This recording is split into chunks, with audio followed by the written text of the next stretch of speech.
Okay, and everybody, welcome to July's work session. So, so we'll have first we'll have this cityscape presentation. So, student, do you want to start? Yes, good evening. Thank you for having me this evening. I'm going to share my screen and we will be going over the poll results for the wireless telecommunications survey.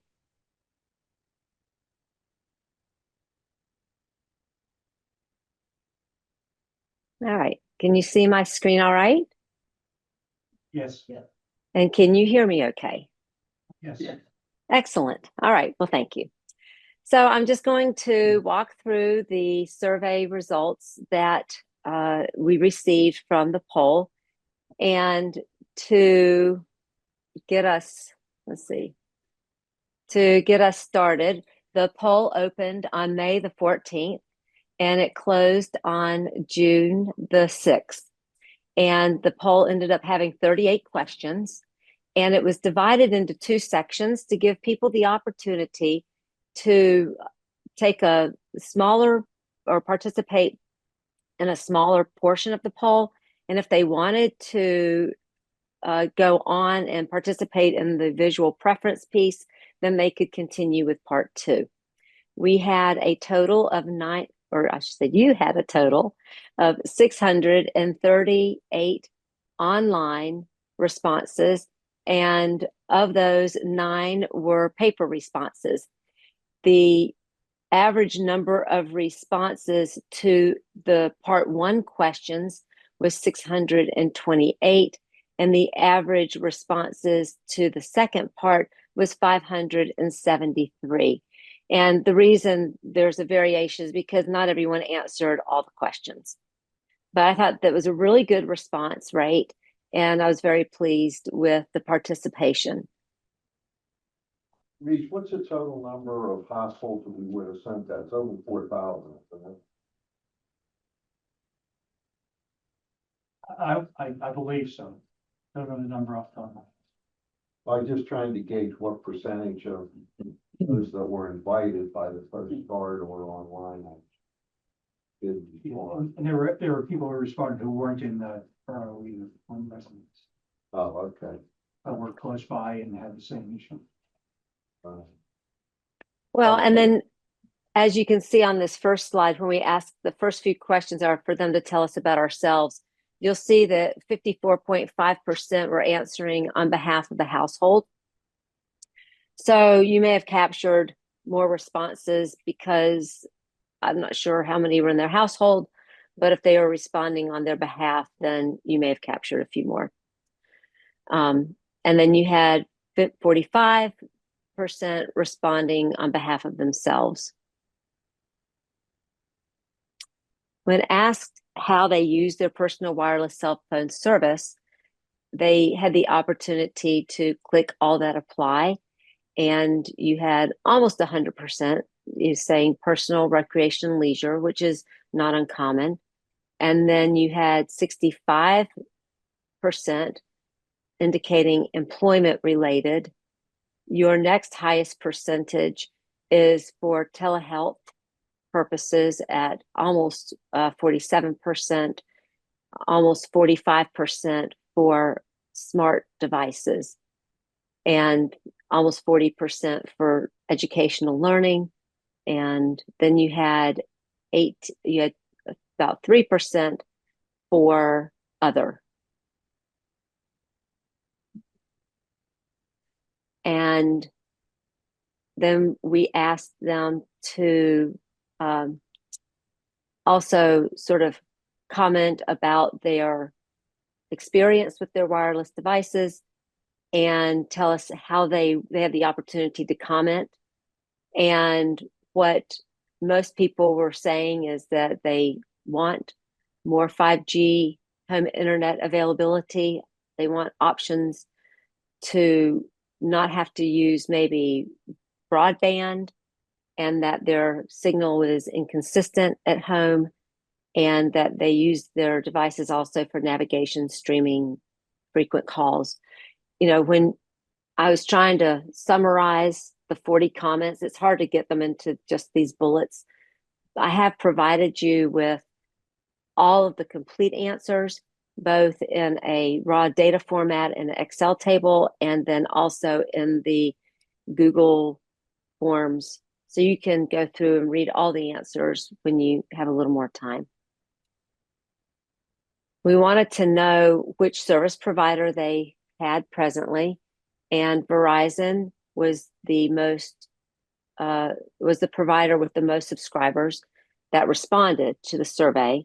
They have 52%, and then AT&T and T-Mobile. And it was interesting that T-Mobile Sprint was at 16%, as were other. So I'm glad that we asked them to include, if they're other, what those other might be. And so here's your list of the other service providers that people are using. And Boost Wireless is the store name for Dish. So when we talk later on in the project about Dish Wireless, that's AKA Boost Wireless. We also wanted to know how many wireless devices are connected to each subscriber's bill. And we want that information because it helps us to understand capacity a little bit, network capacity a little bit better. So the range was from 0 to 50, and the average was 3.6 devices.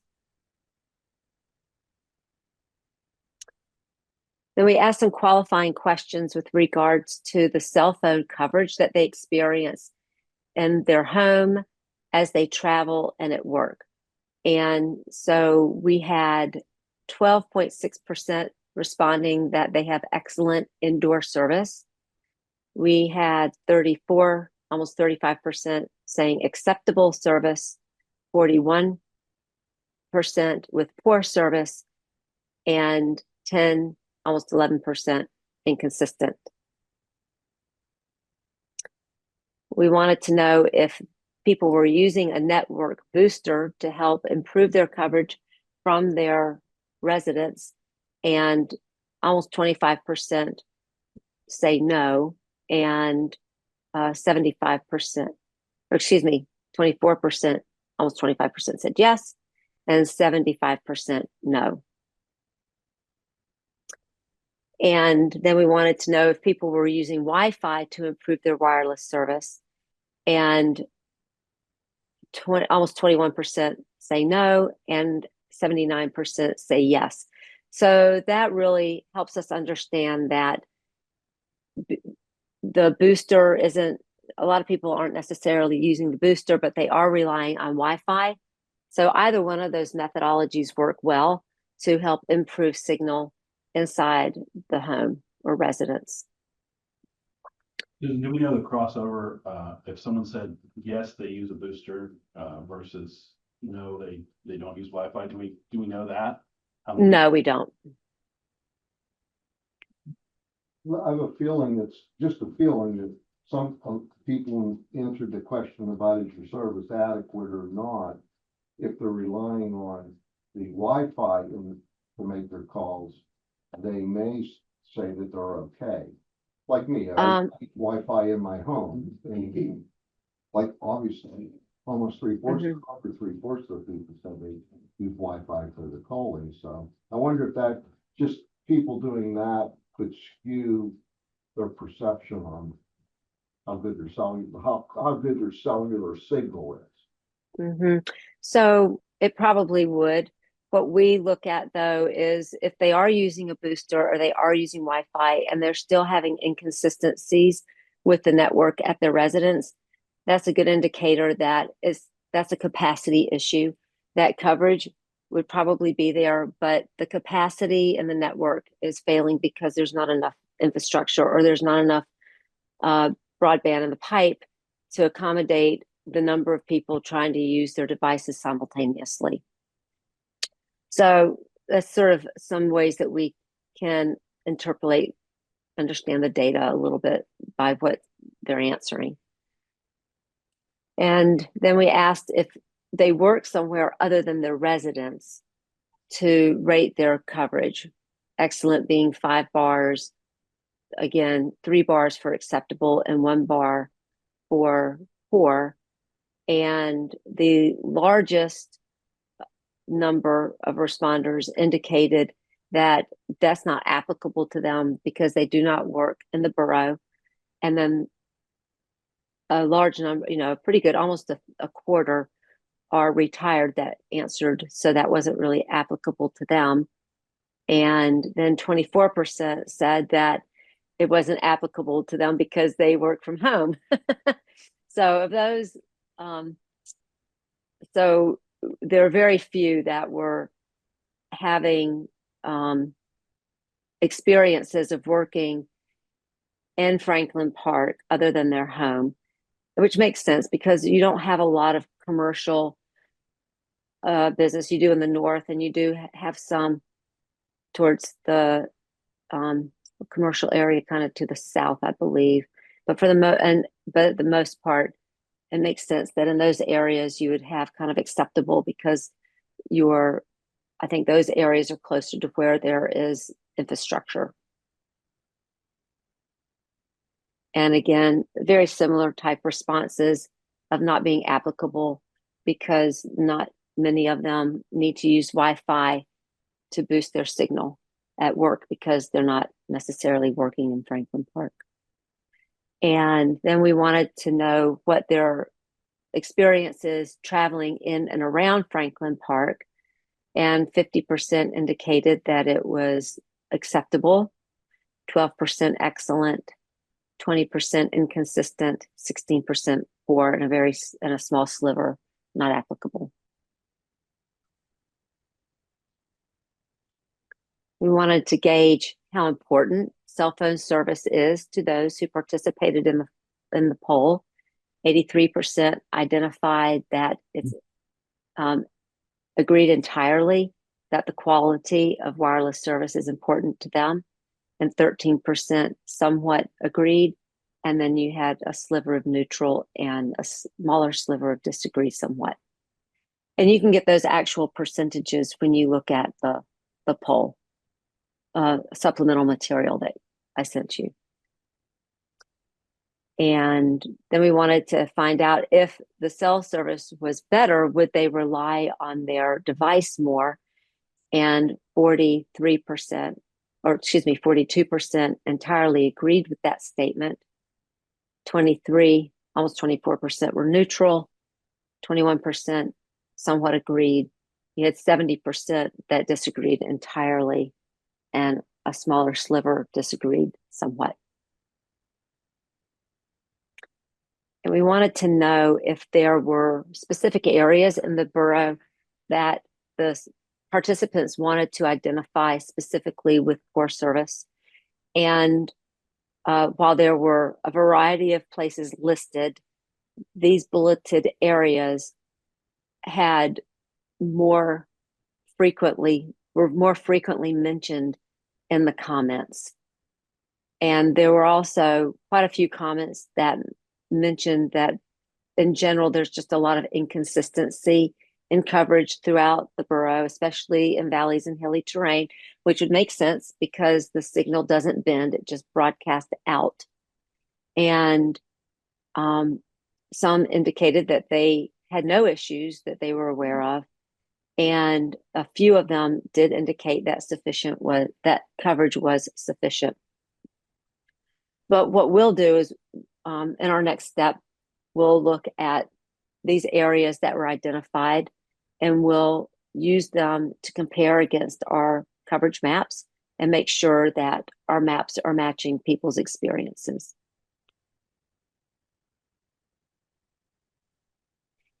And then we went through a series of questions about coverage, and we showed this map, and we asked if there were any questions or comments about the map. There were quite a few people that commented that the map was hard to read. It was fuzzy, especially on a mobile device. And that's true. It is a lot of information on the map, and we don't give roads because it takes up so much of the space. It's hard to really focus on where the signal is, but we can provide you some larger maps and include some roads that you can post on your website so that people can look at them and identify where they are in relationship to the coverage on the map. Then we showed a series of antenna types. We showed examples of macro cells, small wireless facilities, and the hybrid mix map. And we wanted to know which antenna type people preferred. And you had 63% indicating that for future infill, they would prefer the hybrid mix of macro and small wireless. You had almost 28% indicating that they preferred macro cell with fewer facilities throughout, and 8.5% preferring the small wireless facilities. We wanted to find out what design type of infrastructure people preferred, and we gave examples of non-concealed facilities, the visually mitigated, and we asked people to give us, which ones they like best. And almost 63% preferred the visually mitigated facilities. You did have 16% that had non-concealed, and 5.9 answered other, and they were given the opportunity to provide comment. And so the comments were that they really had no preference, they were indifferent, they didn't want any facilities at all. Some indicated whatever gets the best coverage. Others indicated, well, it would depend really on the location. Away from houses, depends on cost, and a mix as needed. Susan, sorry to interrupt, but your slides and the info that you sent don't match up on this question. The info that you sent says visually mitigated was 72.4% and non-concealed was 21.7%, but your slides are different than that. Do you know which one is? Well, I happen to have, let's see, give me one moment. I do have the poll here pulled up with the responses. And this is question 15. Yes. Well, I apologize. You are right. So the non-concealed was 21.7%, and the visually mitigated was 72.4%. I apologize for that. We will fix that and then resend this slide deck to you with that information.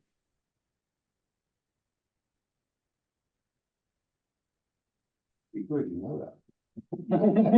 Yeah, thank you. Appreciate that. And then when asked what is most important to you, you had 47.5% indicated good connectivity with minimal visual impact. 42% indicated excellent cell phone connectivity.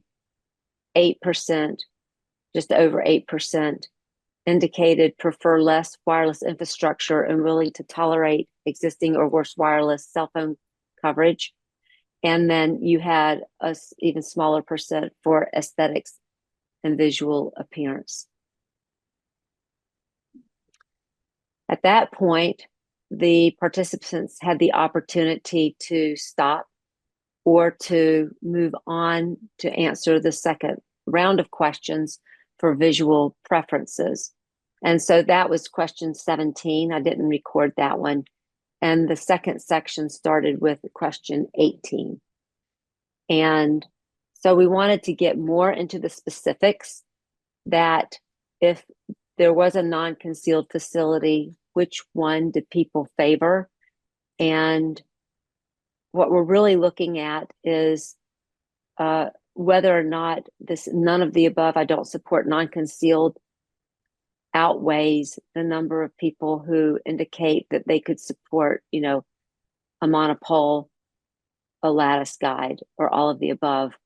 And so you had 53% indicating they could support the monopole.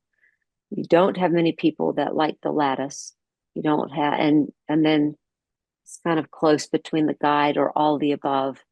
But you did have almost 16% indicating that they do not support the use of non-concealed facilities. And then when asked about the visual mitigation measures, and we gave examples of the different types of kind of concealed facilities, you had 61% preferring the monopine, which is the faux tree, followed by the unipole with a flag at almost 41%. And then the painted monopole with antenna at over 31%.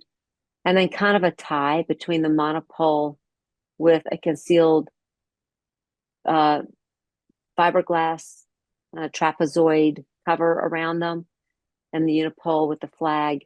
And then you had a variety of comments that came in about indicating it doesn't matter to them, or who cares what it looks like, keep real trees, whichever survives a storm. And then we asked for additional comments, and you had 63, and a number of them indicated or reiterated that they supported the flagpole style or tree style. And then you did have a number that were concerned about power outages, some that didn't see the need for concealment, and then some for cost concerns. And at this point, I would like to go ahead and talk about the cost concerns a little bit, because I think there might be some confusion that maybe the borough might be paying for these, and the borough would not be paying for the facilities. They would be provided by the wireless industry. And some do cost more, some of the visual cost more. And so that might be a deterrent for certain types. But the main thing that the industry looks for is flexibility in the type of facility that they install. And so the monopole that is kind of disguised to look like a tree does provide a lot more flexibility to the unipole, because the unipole is limited in how many radios can go on the pole and still have room for co-location of other tenants. So the radios have to go down on the door, or excuse me, on the floor, on the ground. And because they're distanced from the antenna at the top of the pole to the ground floor level, you can lose as much as 30% coverage by having that type of design. But a lot of communities like that design because they don't see those antennas. And you can still promote that, just realize that you may need to have more towers to cover that same geographic area, because if they lose 30% at several sites, then they're going to have to come in and then put in another facility. But again, the concealed tree allows more flexibility. The painted monopole allows quite a bit of flexibility. It's just the unipole has some drawbacks to it. But like I said, a lot of communities do promote the use of that. Then we asked about the small cell facilities and whether or not people preferred that they be concealed or non-concealed. And you had sort of almost a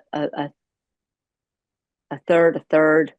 You had 28%, which was the most, said that they wanted to see the concealed facility with the ancillary equipment on the ground.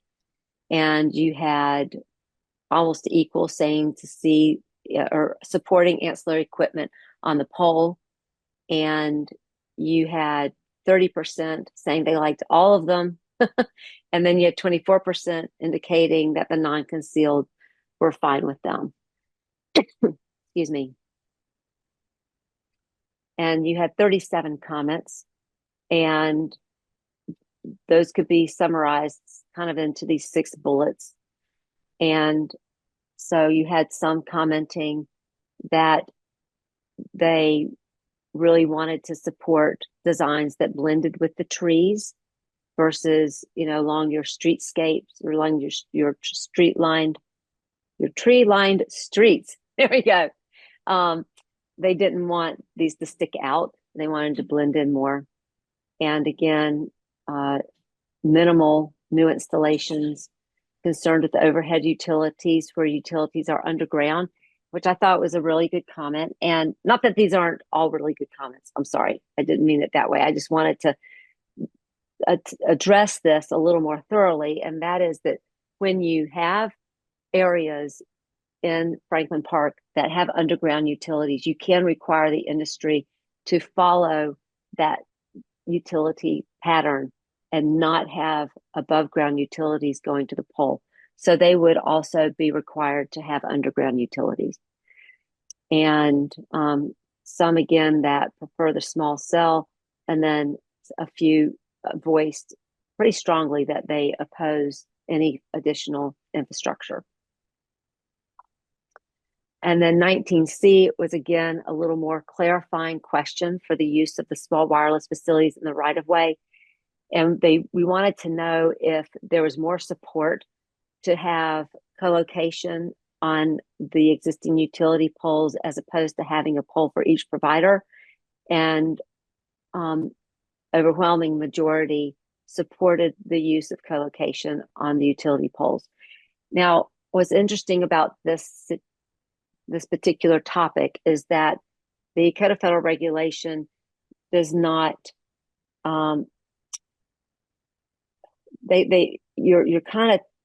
your hands are kind of tied on what you can require the industry to install. But what we have found is that with some of the communities where they have indicated that they want co-location as a priority on the utility poles, the industry has made an effort to oblige, even though they're not required, but if you have it in your code, they do make an effort to try and meet that standard.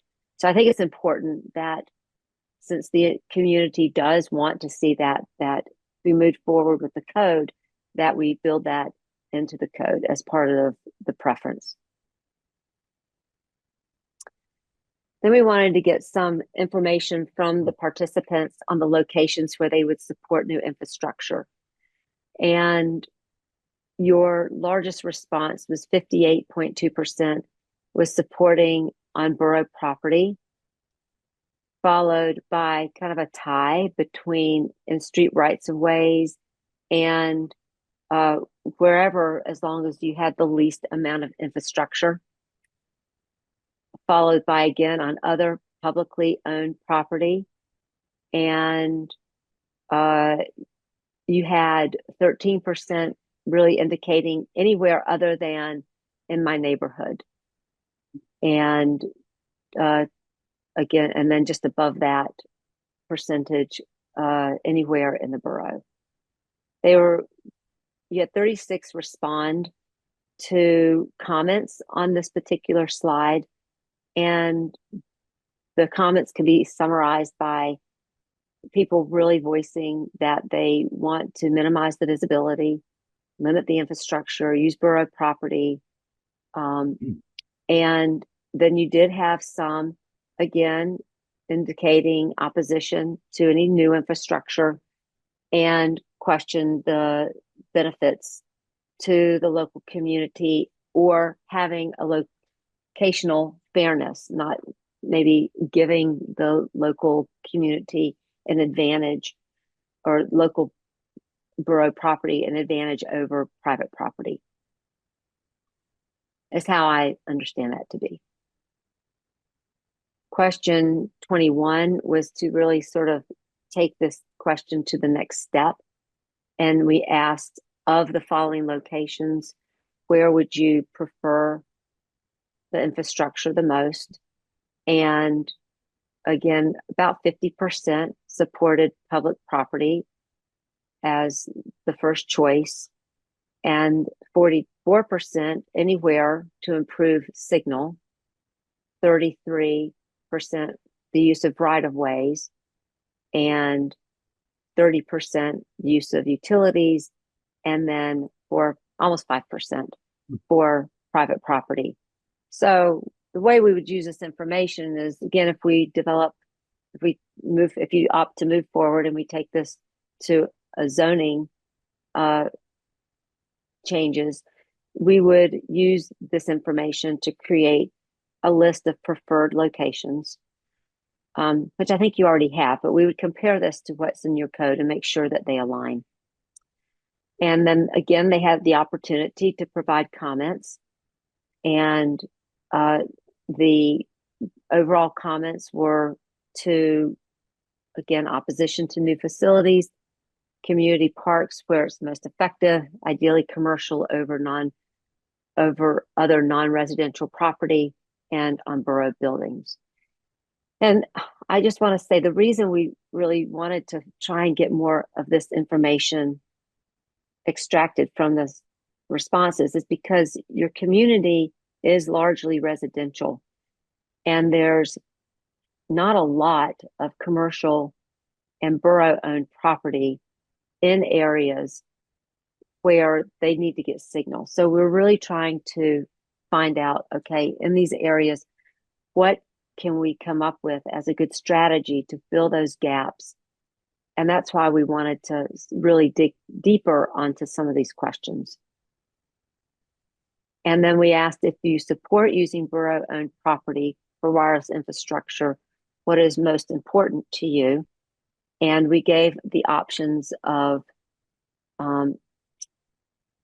basically managing the location and getting revenue, controlling the overall design, controlling the location better. And your largest percentage was for all of the above, followed by controlling the overall design and aesthetics, controlling the location of the infrastructure, and then followed by a smaller response group of none, that they don't support the infrastructure at all, or they were saying that they had good coverage and they didn't see the need for additional sites on borough property. And then we wanted to know, if using borough property, what would they support? And 31% could support concealed tower at Borough Hall, or a monopole tower at Borough Hall came in second, and a concealed tower at the golf course was at 18%, almost 19%. In hindsight, we wanted to know, when we created the poll, we wanted to know which would be the favorite, but there were a lot of responses on this that said that they would have voted for more of these locations had they been given the opportunity to vote for more than one location.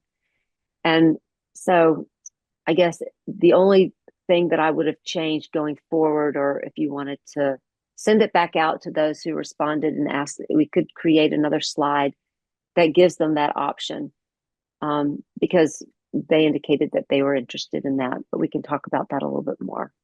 And then we asked, if agreeable to the property owner, would you support a macro cell on a non-concealed tower on property with an institutional use, like a school? And that only received just over 12%. The concealed tower on property with an institutional use was the largest, which was 50%. And concealed tower on property with a religious land use was, again, 12.4%. 22 though almost 23% said they wouldn't support any of these options. And then a sliver indicated a non-concealed tower on property with a religious land use.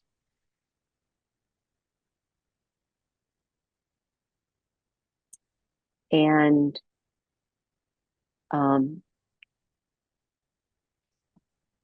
let's see, did I put that in? Oh, okay. And then this was about the base station, which is going on a rooftop.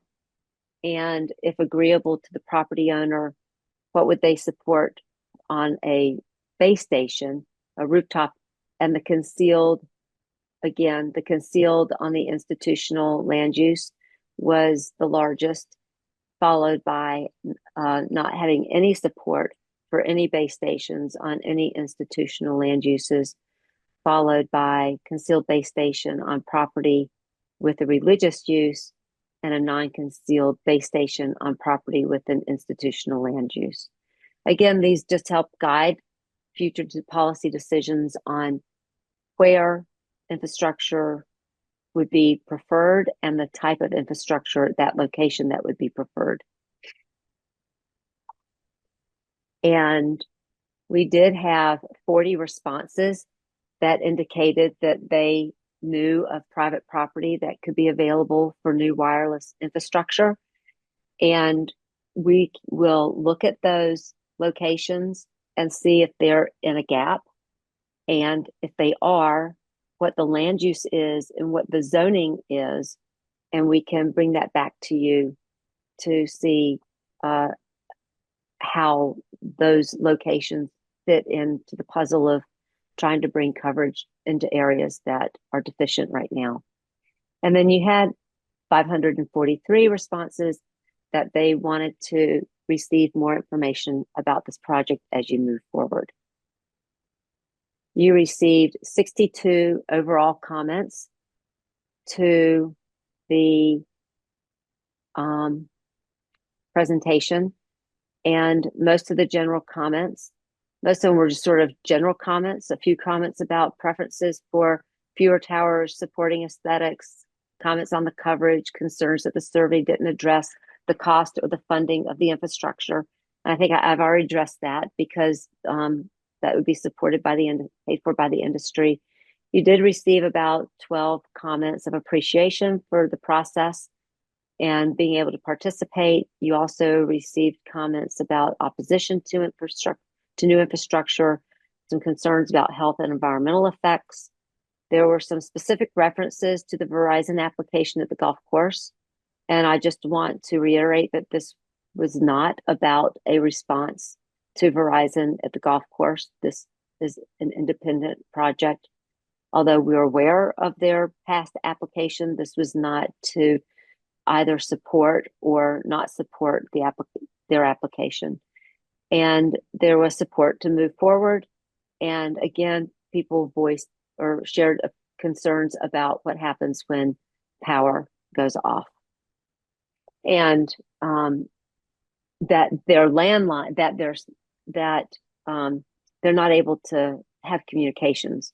So we would want to build in backup power at new sites so that the cell sites stay online, which a lot of them are already really going around and putting up new generators to put in backup power.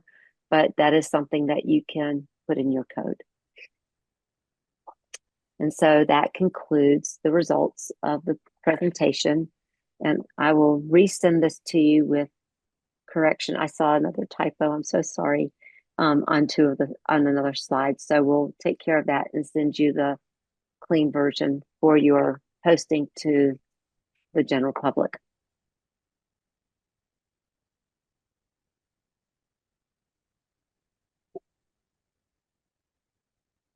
So any questions? Oh, I have one quick one, Susan. I think this is a lot of great information, but the other component of this is the non-cellular residential customers that we're worried about, like the police, the fire, the ambulance authority, the public works. So this was targeted more at the residents and their cellular signal at their homes. But we're gonna have to use this in concert with the other needs that we're hoping to, assist and other users we want to assist, throughout the borough, especially on the emergency side of the equation. Right. And federal engineering provided their portion of the presentation a few months ago. And with regards to the public safety with the wireless side, I think the main concern would be that if people are not having a consistent service and they're relying on their wireless device, that in the event of an emergency, are they able to make a call to 911 or to a family member or someone to come help them? And so having a more complete network without as many gaps as what you have now is how the wireless piece ties into the public safety piece. And then looking at what federal engineering did to see if there were any areas where they would recommend or where they recommended new sites, and then whether or not they're in gap areas also for wireless coverage. Can you get a site in there that would support both public safety and commercial on the same facility? So that would be the next step. And we have the way we've been doing the project is after we complete each task, you all then meet and decide whether or not you want to move to the next task. And so this concludes this portion of the task. And then we'll await to hear from you on moving forward with the next part of the project, which would be the design stage for commercial and incorporating public safety as we can, and using the information that we received to come up with a strategy that we think the community could support. Thank you. Mm-hmm. And Susan and looks like and you have presented a lot of information. So if I ask you kind of like to summarize the result and kind of like simplify the, just like put all the information together and we'll be able to like kind of like send us the result, because and when I look through like the whole presentation and I'm kind of always get lost. Some people look for this, other people look for that, and something like that. So if you to like give us like So I'm sorry. yeah, Are go you ahead. finished? Okay. Yeah. I think, okay, so to summarize, I think that the community at large that responded to the poll is supportive of new infrastructure, and they support a mix of the macro cell and the small wireless, because there is not that was the majority of the poll, and that they support a visually mitigated facility for those new sites that need to be installed, and that their support to use borough property and institutional property and rooftops on private properties and institutional, provided they're visually mitigated, concealed, and that the responses for the contrary, the lack of support for these sites was minimal compared to the majority of those that participated in the survey. And so I see that, of those that responded, more than 50% overall, I think, fell into the summary that I just gave you.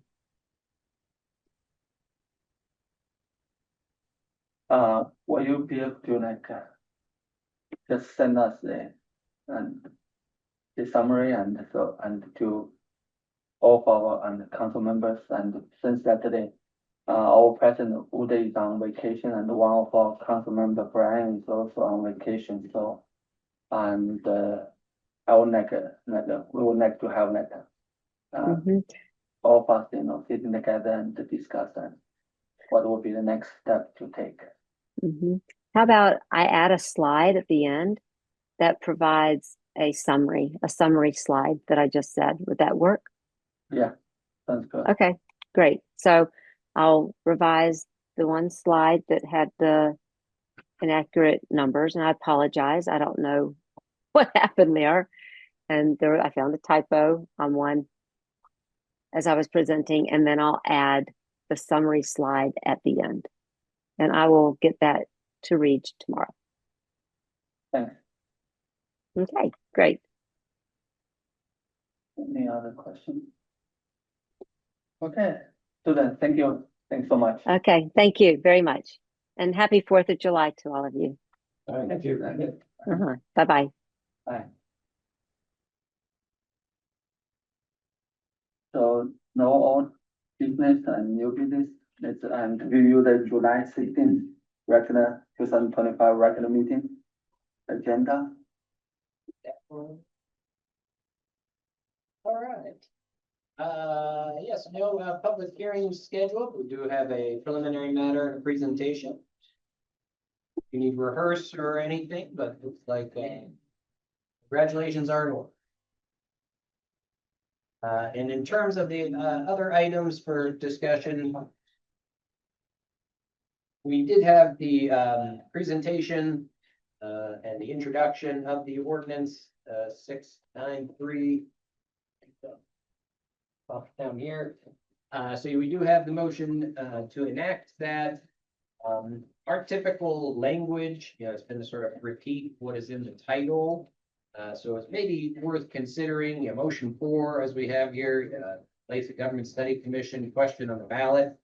You notice nothing referenced about home rule charter there, so maybe we could add a little bit more color, extend it beyond our typical motion, just because unless somebody's paying a lot of attention, then it might not connect to the Government Study Commission question with the home rule charter question that we're putting on, not the optional plan laws or the other ones there. So I'll work with Kathy and we'll put a little more detail into the actual motion. With respect to everything else, we're deleting some of the years on motion 7. Kathy and I were just going over with that. We've got the payments. But both the Northland Public Library as well as to the Volunteer Fire Company. Respect to those payments, and then number 10, Deerfield Estates Phase 1. You know, we had started our process a couple months ago of checking in with them with what is their status? Are they done? Are they ready for final inspection, or do they need to extend the completion period and increase the amount of their financial security by 10%? We heard at the end of May that they were going to look for an extension. They thought they might get a bond release in, you know, over June. They did not. So the amount that we have there is the contingency plus their remaining work with a 10% increase, extending them for another year until the end of July 2026. And they had originally put forth set aside agreements, which are contracts between the borough, the bank, and the developer with respect to a construction loan and how it is held and be released as time goes on. They are not the most convenient form of financial security. I'm sure there may be number 2 on the list for Kathy. We got letter of credit is the easiest. It's up front.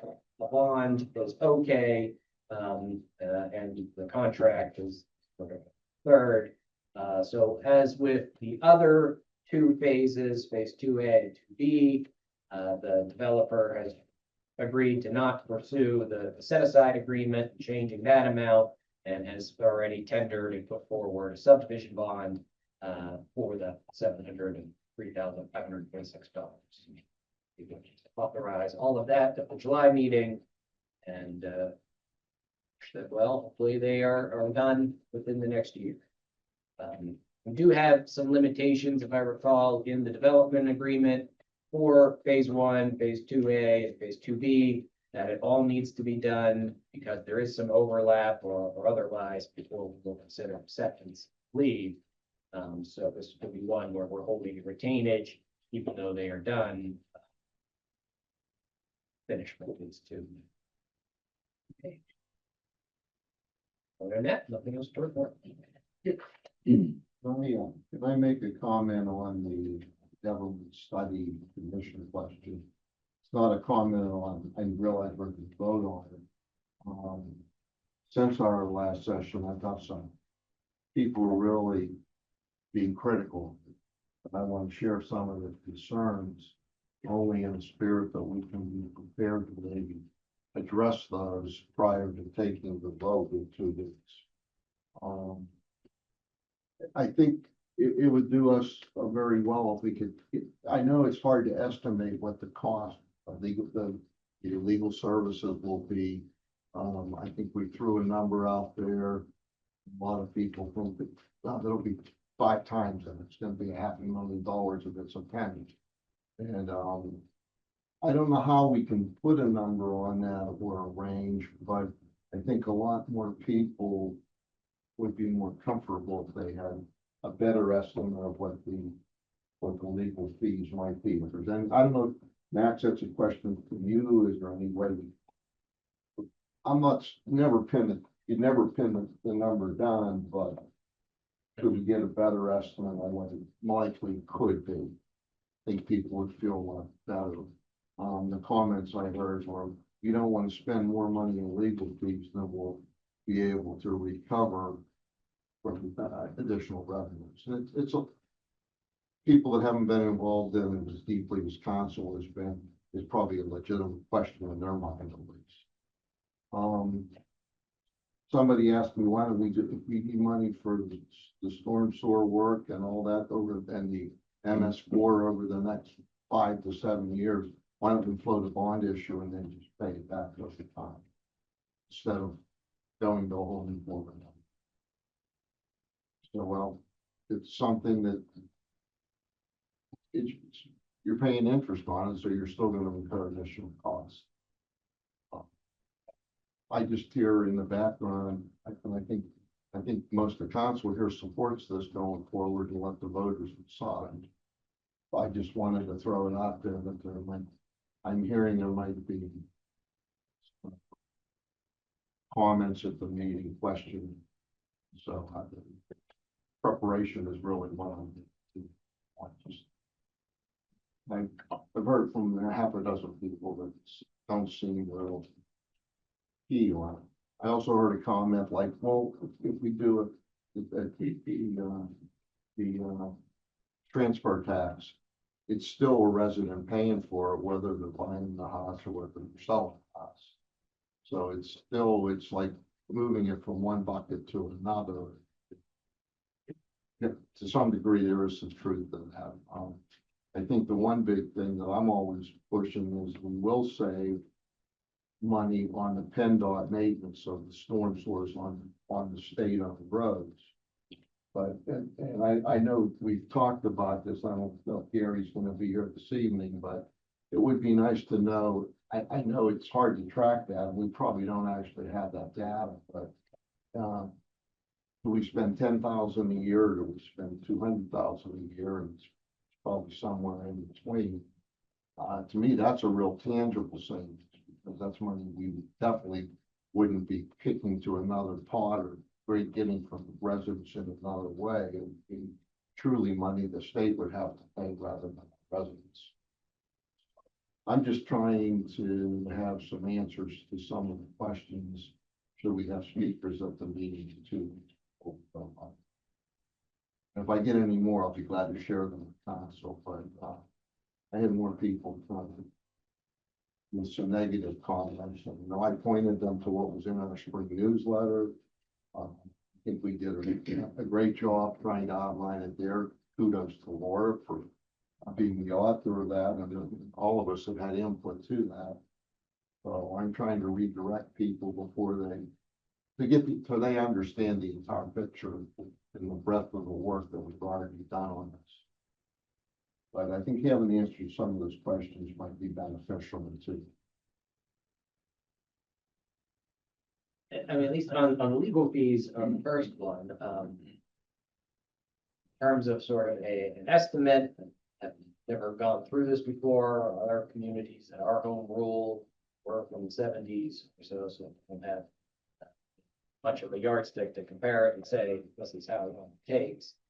We have done flat fee arrangements, not to exceed and other ones, and maybe have a better idea of what it could be, but I don't think it's outside of the realm of possibility to sort of figure out, well, 9 months of that, maybe one meeting a month or so, do a flat fee for that, and then gets on to the next stage, and actually drafting. There's some overlap, drafting, and start to think about that.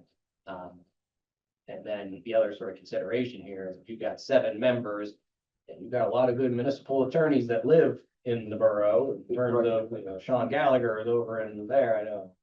Turnbull's over by the golf course and other things like that. Yeah, there are plenty of boards, you know, zoning hearing boards that, you know, don't have a solicitor because they have 3 attorneys on there, who draft their own opinions, things of that nature. It's a possibility that you could get a heavy board that, you know, takes it upon themselves to do the drafting if it gets to that level, pulling sample charters and compiling, putting them together. So that kind of change and be a question of how much is on us. I mean, us, we'd be reviewing it and providing comments, but the actual rolling up the sleeves work, have to say right now how much can be done by the commission as opposed to. Well, the commission is bound by a timeline, so they only have 5 years to do this. Right. There is by mail ordinance or whatever you want to refer to it. There's a process that has to be followed at a certain point. Maybe, Max, it would be helpful to just look at that timeline and say, okay, even if we're making an assumption, we can come in and say, based on blink, this would be, you know, there would be 12 meetings here and there would be 4 meetings in this phase. And Yeah. maybe we could put an order of magnitude, you know, make it a little bit more than 50 to 150,000. Maybe we can. Well, I heard, what was it, 300,000, I think, in the public comments. Yeah. I don't think it's gonna be that. Yeah. But, it's a legitimate question. We're doing this to save money by getting it from other sources. We don't wanna say we have to spend, we know we're gonna have to spend some money to get to that's opportunities, but we can quantify it a little bit. I think most of the residents would feel. Probably we can also reach out to other communities who that has done this and before or recently. I think that's one community and that even that's fair and but still in mind. I don't know any that have done it recently. I think Duquesne and Wilkinsburg were recently involved in it, but they were under different circumstances. Those were really distressed communities doing it for other reasons than I think. I don't know that. Might be worth a couple of calls to find out what their costs would be. I know the mayor still has his contact over in Pittston. Yes. Maybe he can give us an indication, because his was a little more recent, wasn't it, within the last 5 years? Yes, it was. Maybe Dennis, he could reach out to him and just maybe he would share what legal fee costs were for them to implement. We initially, when we were talking through this, I can do that, sure. We've talked about the Allegheny lady helping us through this. Yes, correct. Am I correct on that, Allegheny? But that is quite very expensive. Is that something we really need to do? I don't think so. I think we No. heard the pitch and yeah, and then saw the numbers. I think Pittstown also used a consultant, which would probably defer some of that legal fee onto the consultant. So it'd be good to hear what they have to say. In terms of your question for Gary, I think he said only one project so far would have been able to he shipped it out to the state, and that was about $30,000, but he expects Correct. more in the future. Yes, Tom, I'll reach out. So far total or so far this year? So far, so. When generally so far, the state, when they have, done a major road project, like they just did Rochester Road recently, they actually replaced the stormwater infrastructure themselves. But when you have something just fail out of the blue, like what happened on Reese Run, they turn to us and said it's your problem. So I mean, it's hard to quantify. Will a pipe fail before PennDOT gets in there for the next major project? I don't know. Really hard to say. I'm just wondering, I mean, if it's not a big item, then it's probably not a big concern for, if we go in there once a year and do rebuild a catch basin or something for $5,000, it's a small amount of money. If we're doing that, there's a lot more steps involved. Yeah, to figure that out, we would have to go out to inspect all of the pipes and catch basins on PennDOT roads, find out what kind of shape they're in, and then reach out to PennDOT and find out if they have any upcoming projects where they might replace them. Well, I think I'm more or less looking backwards to see how much time Gary really, just from his, Yeah, PennDOT hadn't been enforcing it before this first project hit. so this is a recent thing. Yes. Okay. Well, I'm trying to head off the questions. Yeah, I know people do come and ask questions. I feel like we still haven't reached very many people explaining what we're trying to do. No, we've tried. I'm not sure. I think we've tried, we've had the meetings.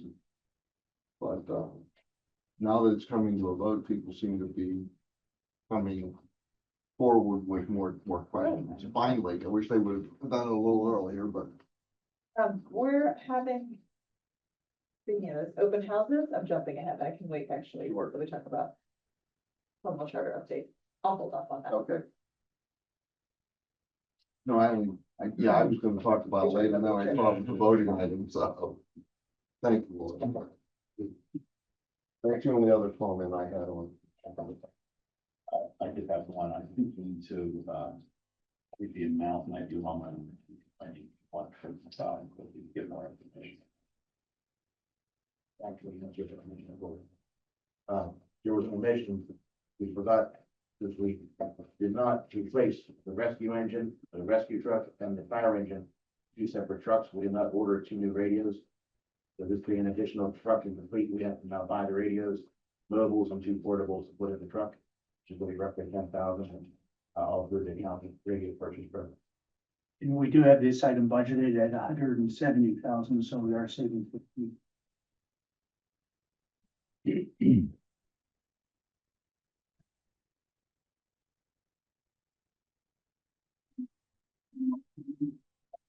Okay, report from staff. I have my written report. There's verbal update.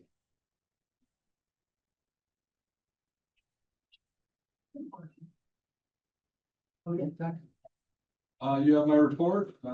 Thank you to the fire company, police and parks for the festival last weekend. Outside of that little delayed start, everything else went really well.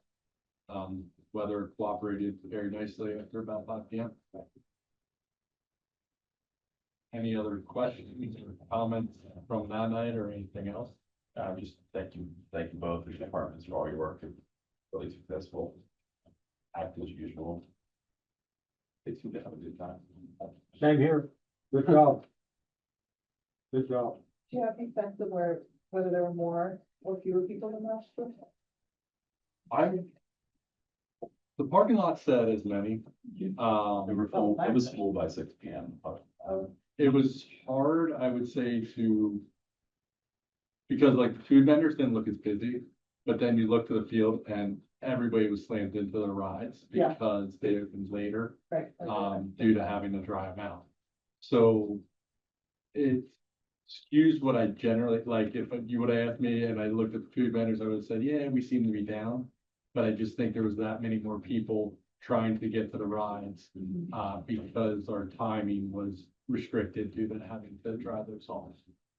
But yeah, I don't think it hurt. I will say there was a lot of other things going on that weekend. Took about half an hour to empty after the fireworks. That's about normal, I would say. I think it's probably similar. Yeah. That's what I thought, just for my observation, but I was. That's what likes you. Yeah. I mean, you really, what do you think? 6:30, 7 o'clock started filling, we're pretty much done the activity center. Yeah, yeah. And that's usual. And then we kind of fill in spots as we can and they start going down. Yeah, for us, the 9 to Lane's Way, we did it, yeah. Spotty. I thought the food vendors were really good too. And hit them all by business people, they were all polite and reasonably priced too, which is so important. But sometimes they just overprice you. Food was good, fireworks was terrific. Might be a good time to bring this up because Zach and I had talked before before all this, and we were thinking, just something to throw out. Maybe we should think about having a fall festival, because we always have trouble with it, not always, but we have trouble with this weather. June, last Saturday in June. I like it because it ties into July 4th, but just something to think about. There was at one time in early May or something, right? It was, Memorial Day weekend. Are you suggesting a second festival or switching things? No, not a second festival. But just that, last year we had the tornado warnings. And the year before that, we had downpours of rain. But no matter where you put it, you always have the chance something's gonna happen and it's going to be a problem. But anyway, Zach and I had talked before the festival, just greenlighting the situation, and that's something I want to throw out the council, just something to perhaps think about. Yeah, I know McCandless does early September, right? And think Marshall's always late August. And then McCandless is the other one in late, September. You're still gonna fight rain somewhat. You're not gonna fight the thunderstorms and the heat. So, you know, like I said, you're probably looking at a little bit higher chance of rain, but not severe wind, rain, thunder, lightning. Because we actually, you know, this festival got shut down a little bit before because of the lightning up north, we kind of got shut down before we even saw the rain coming. So there's advantages and disadvantages of doing it either way. I will say that probably getting the amount of rides that we do from the company would actually be harder in a fall festival, because that company doesn't have as many college kids available to bring down. Because actually Marshall runs into that, where you have to break it across a couple companies just to get everything that you're looking for, due to summer help being back at school.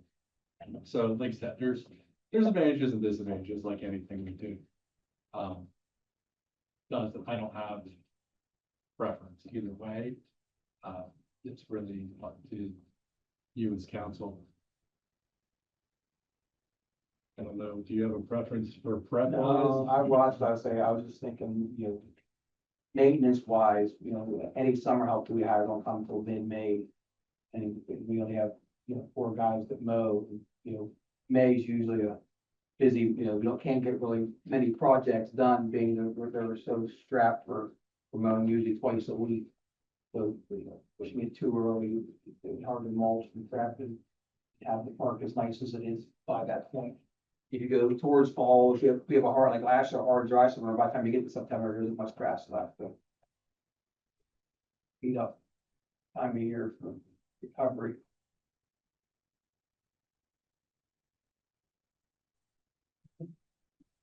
Yeah, we can think about that. Maybe not. Wait, maybe.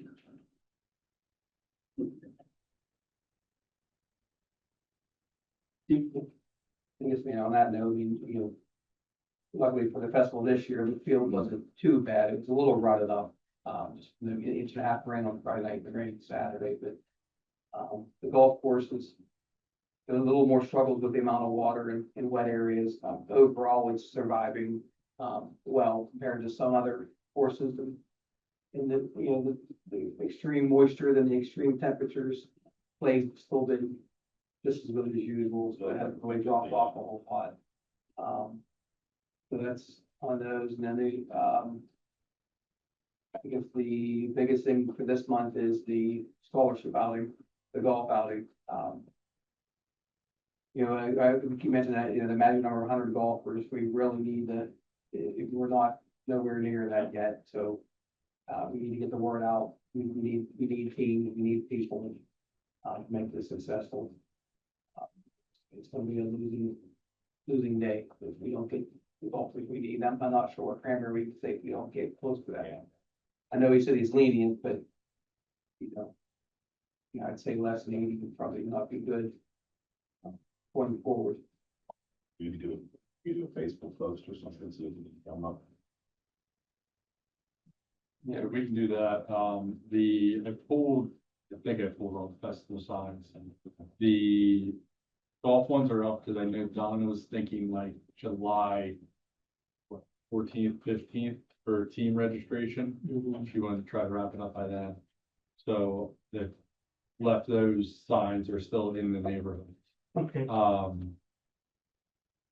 don't know I haven't talked to Donna to see if we have seen a response from them. Or we're just too far out right now. So I can't give an opinion on whether that advertising is working or not. The other thing is, for the golf outing, the silent auction. If anybody has any baskets or ideas, that also helps. But not having to purchase baskets, obviously, there's money we get to do that, so.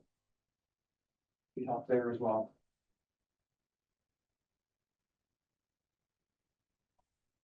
Thank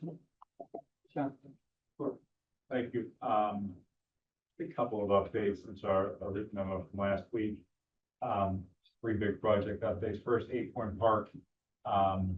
Contractor is working. We're out there today. We took a little taking down with all the regular punch list items. That still have ENS controls to put in for the trails and borough to go. So that'll be left. Conservation District's coming out for a follow-up review next Friday. They reached out to me in June yet. They got a time from that Friday. If they need hopefully go tomorrow. I'm sure to be there. Yeah, I think that's the big happen there. Permanent amendment to go in, the information here, sign forms, please, hopefully get independent button up this week and shape for conservation district. I know you said in your report that the restrooms probably aren't gonna be here till late summer, fall, or Yeah. August. Or is that, we're gonna wait to open the park officially till those are in? I think that's a decision to Borough. You can do it either way. I think it'd be a good idea to wait for the restrooms, or we won't have all the landscaping in, but I mean, you want to have majority of the infrastructure in place. Give us time to neaten it up a little bit. And he's leading up a little bit, now that we're beyond the festival. It's got to be. Let us sit there, we can finish some of the trails to the bridges. Bridges are in, you can't really get to them at the moment, so. So that independence done, and we can start fixing the trails. So the trails are all incomplete, the tracks incomplete. Yeah, the conservation district has basically put the brakes on us doing any work until ENS controls are in place, so we're kind of waiting for that. Yeah. We'd love to have that resolved. So that's 8 Point Park, Clover Hill Golf Course, Clubhouse, exterior updates. We got pre-construction meetings scheduled Tuesday, sometime Tuesday. So we're gonna schedule there for contract to get them moving. And other update I think is later on the agenda unless we want to talk about it now. Replacement bid opening. We can talk about it now. Okay. 2 bids received, low bid was from Pennsylvania Roofing Systems. $92,350 for replacement of standing seam metal roof on the activity center and the Paul concession. We budgeted 92, that was our best estimate. Low bid came in at 192, so I'm not sure you want to accept that. We do have a $60,000 grant. I don't know, maybe you can answer, Sean, if we went back to the grantor and said, would like to use the regular style shingle roof rather than a metal roof, will they still provide the grant funds? Because that is a change in the project. See why not? I mean, it's still a roof replacement with the same building. I don't know why they would. And we would still be able to install solar on it if we wanted to, because it's, Right, I don't see, the ball, but I don't see why they would have a logical objection. Type of really changing buildings, if we were to say, we're gonna put siding on instead of a roof, maybe. I think it's worth asking. we thought it might, Jim and I talked about it might be a good idea to put it out for bid as a shingle roof rather than a metal roof and see what it comes back at. Because that, I mean, 192 and 342, that is just insane. I think we either was right, so you think that. They said one for the fishing with the pin. You got the metal roofs and, oh, not for shame. No. Yeah, Shingles will be less. Yeah, single certainly, for a metal roof, I'm saying, this isn't office.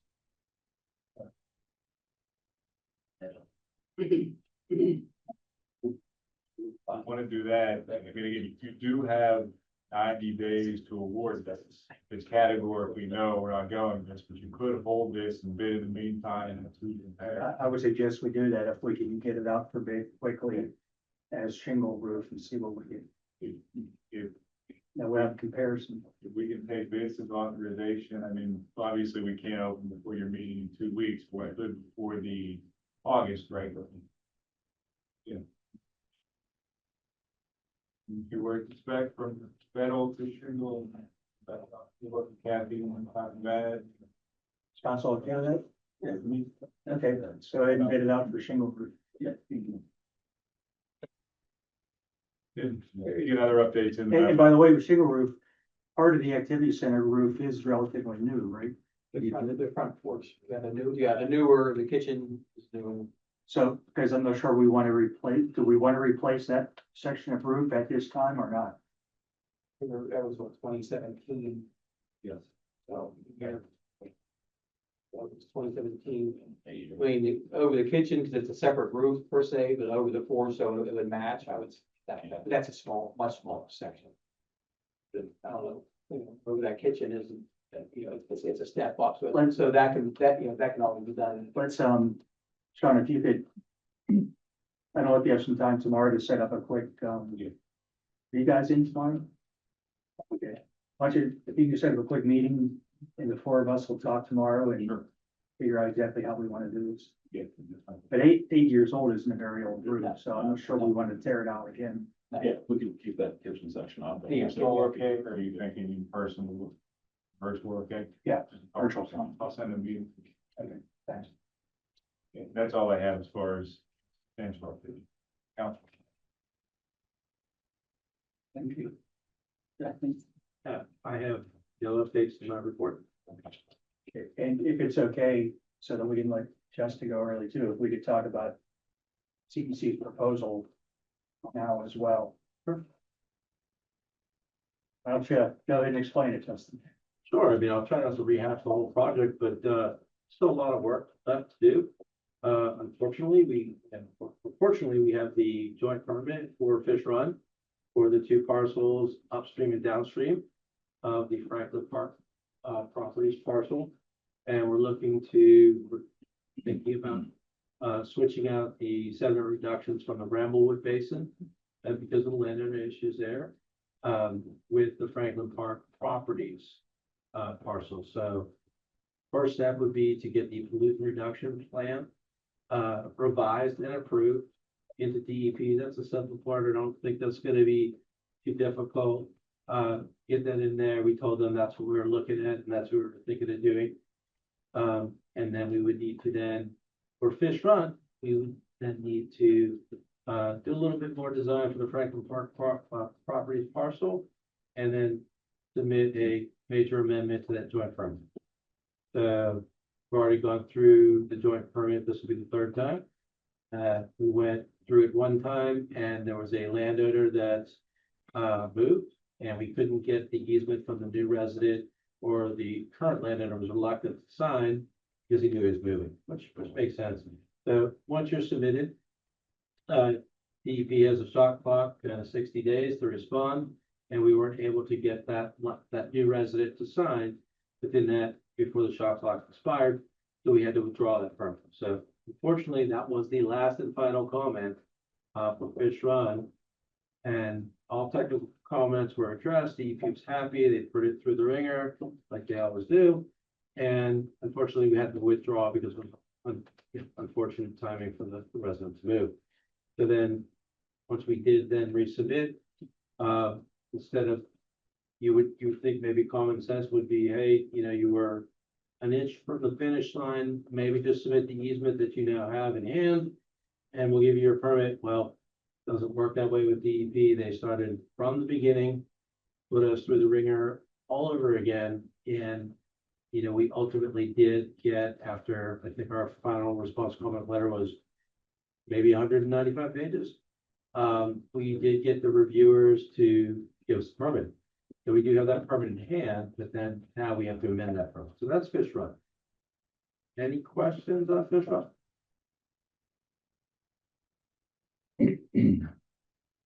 Justin, Fish Run actually starts on the other side of 79, doesn't it? Crosses under. So we're only talking the part from this side of 79 down to Pine Creek. That's correct. Yes.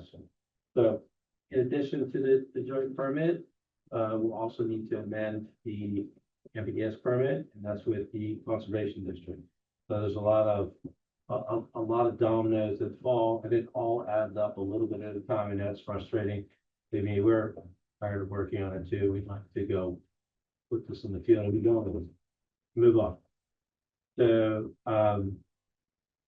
next up, then Ramblewood, similar issue with the landowner, and or not Ramblewood, I'm sorry, Bear Run.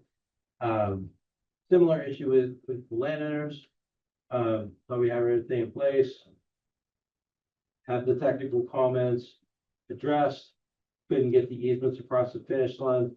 Pulled that back, had to withdraw it, because if we didn't withdraw it, they would have rejected it, and then you would have had to appeal that. So by withdrawing it, that allows you the flexibility then to resubmit once you have the proper paperwork in place. So hopefully, and I will certainly reach out to Beth Farley before resubmitting their run, and hopefully I can plead with her, beg, do whatever I can to get the same reviewers, because that was in a final review stage. They were about ready to issue this permit. But without the easement, we cannot issue a permit to you if you do not own or have some sort of control of that property. So again, same situation, we withdrew the permit. So hopefully, cross your fingers, we can, get the same reviewers and have some really common sense, where we can, do some basic reviews, make sure everything's still good, nothing has changed in terms of regulations, and basically issue the permit from the plans and design plans that have already been completed and thoroughly reviewed by DEP.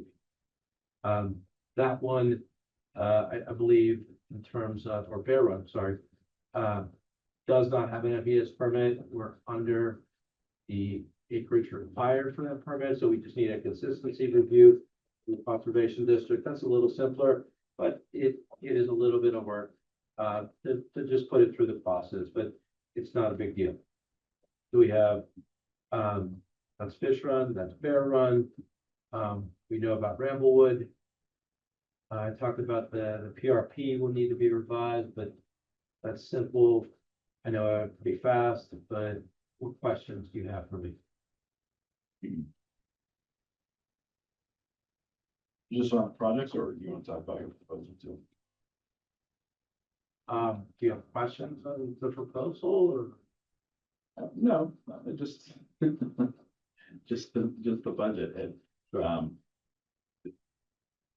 Is that spread out over, how long are we talking, 150 estimate? Um, Next year and a half? yeah, and it would go into next year. Because as these are submitted, as the joint permits are submitted, it's 6 to 9 months. So that is definitely going into next year for sure. And the other thing, based on our experience with Fish Run and some of the craziness that they put us through the ringer on, we did add more for our estimate. Just we're trying to get an honest estimate, and it's very hard to predict what DEP, like, I think the plans are good when they were submitted, but DEP need to weigh in and put their 2 cents. We did put a little bit more money than probably normal to respond to comments for them and frankly hold their hands potentially again. And hopefully it's where they, we're hoping for the best, but we're preparing for the worst.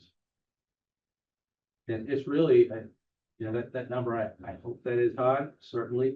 And really where I think the rubber meets the road is how much more is DEP gonna beat this up? They've just really beat us up. Not because the plans were incomplete, just because they come up with, in my opinion, sometimes unrealistic comments that just aren't relevant or even already addressed on the plans. And then we gotta push back and defend ourselves to get the permit. I know it's been a really rough process.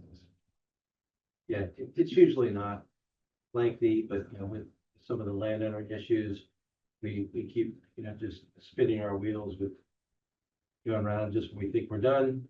Okay, now we're gonna design the Franklin Park properties, the parcel. There is a little bit of design left to do, but really not a ton of money in there. But again, when you start doing a little here, a little there, start adding things up, winds up a bigger number.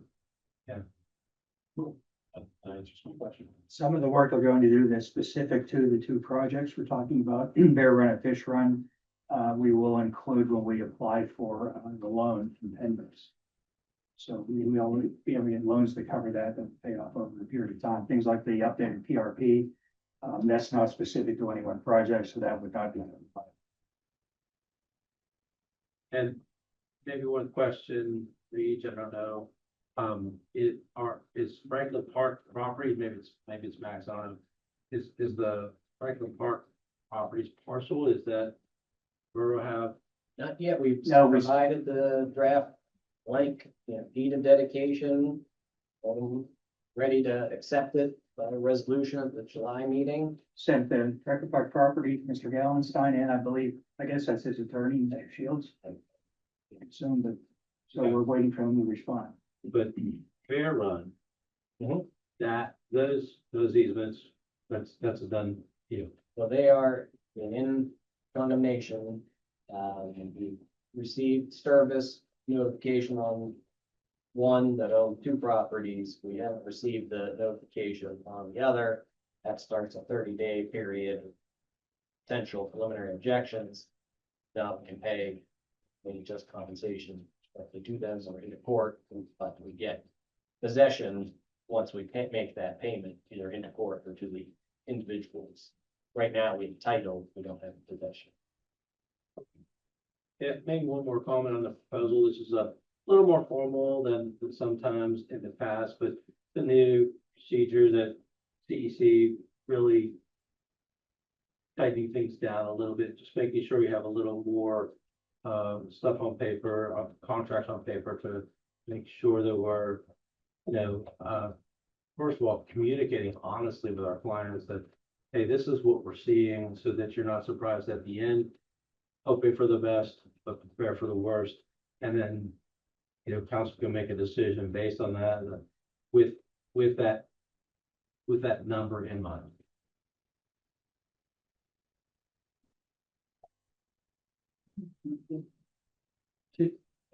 I have one addition to my report and one highlight. The addition would be, we have cameras now at Acorn Park. They're installed and up and running. And the highlight would be invite your friends, family, neighbors to the July 16th meeting for our accreditation plaque. We'll be the first department in the North Hills to receive that recognition, so invite everybody. Thank you.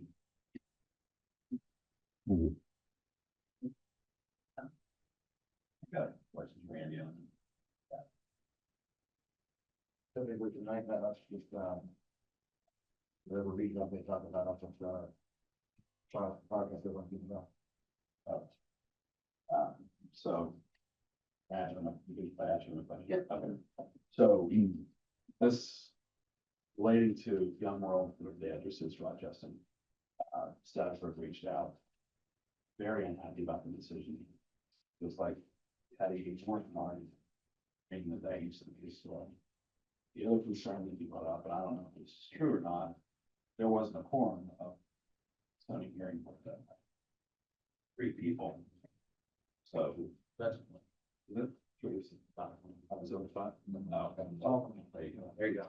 Easy answer on that one, but. Okay.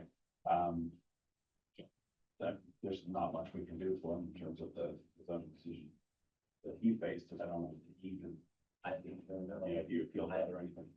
I haven't seen anything, Borough will get served with a copy of it.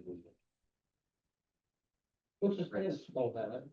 The zoning hearing board tonight is his application. Yes, you can, that, Yeah. oh, I know that. Yeah. But what's going on with, Oh, that was approved. Young World was approved, to be, remember the specific wording, Andy? So that they can serve, food, beverages, coffee. Yeah. And so basically, Approved by- you could be planning commission? zoning. I mean, like zoning, Yeah. still hasn't come here. It doesn't need to. It It won't. doesn't need to. Right. I think building permit, Right. There's, and as a matter of fact, there was a dumpster there today, people going in and out, so I'm guessing it's proceeding. Wait, I'm sorry, so I thought we were talking about Young World first and fourth, that's definitely across the way here. You're talking about the one from a Yes. year ago? Yeah. So he did appeal that, and yeah, the judge upheld the zoning hearing board, and I don't remember them raising a forum issue, but. Yeah, No, he's referring to the Young World decision. He's upset that he got turned down when Young Grove got Okay. approved. Right. Sorry. I'm slowing it. Okay. Me too. Right. Probably do there. And then my other question was, Andy, apparently Cardinal Ridge sent out letters to the residents up there, asking if they were interested in putting signs in their yard, in the right of ways, advertising for Cardinal Ridge. But I thought they couldn't put the sign in. They can't put it in the public easement. No, can't put any sign on, they could put sign in their private property. Right, they specifically said private property or right of ways. It's close there. Drag. I think they just, I don't know, they can So- put it on private That's what property. I thought, yeah. They can't put multiple of the same sign. Like each house could have, if they have one printed sign, and 9 houses want to put 9 signs up, you do that. You're gonna put 2 signs on one piece of property. And isn't there a time frame too, that they can move up for 30 or 60 days, something like that? Or is that just the temporary sign they say, right? I think that's for the events, I'd have to check the code, I'm gonna say that right. All right, that's all I have. No minute. So next thing is the program. We do that, people have some. Okay, so next one, the fee schedule. Oh, as far as folks here, I think it's okay for panel on the info. Thank you. No.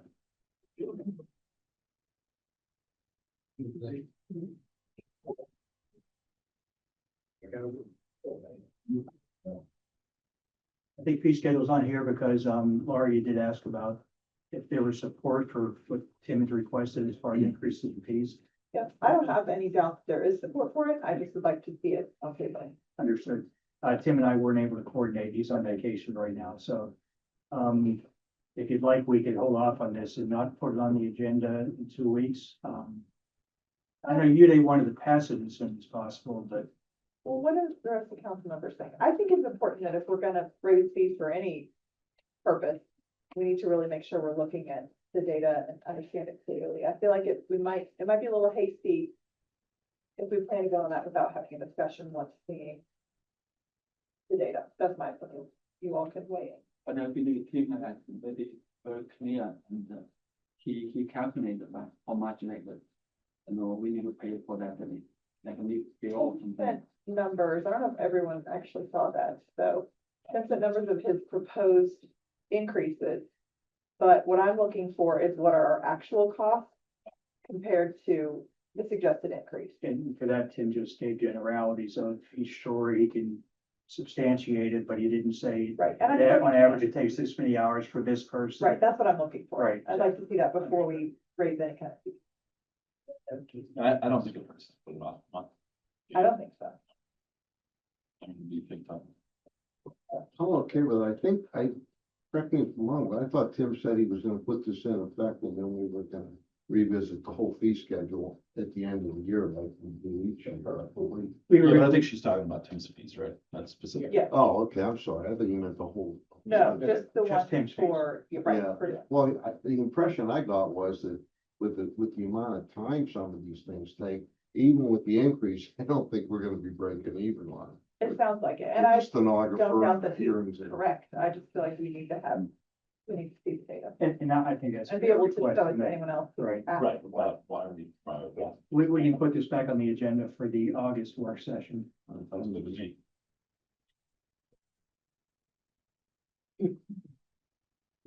Coming up fast. Winter before you know it. Yeah, I'll say that. My gosh, I'm already hate that. Although I do like fall. That's why you want to do the festival. The fall. I do too. Okay. I think the only one that's left, Dr. Lee, is that 1521 in James Drive. Yeah. Yeah. I think always. Running the hood. Last time. Well, Okay, well, the county, vacant property program, they actually, looks like they agreed with Mr. Cordis's submission. Yeah. And, so now it comes back to us to make sure that we're comfortable with this, and if so, we let the county know, we passed the resolution, we sign a couple documents, and then the county acquires the property and then sells it to Mr. Cordis. How this will work. I mean, I thought it was pretty comprehensive. I don't know if these estimates and numbers, are right, but. I think it's better than, I think it's better than as it is now. Right. That all falls on It's him. Getting worse. What, you know what happens if he tries this and fails? He You know, gets I'm money looking or- just quickly at the rules, for there, and they had some preliminary ones that he had to be, up to date on all his taxes and fees on other property owners, and he has to own at least one other property in the county, or so.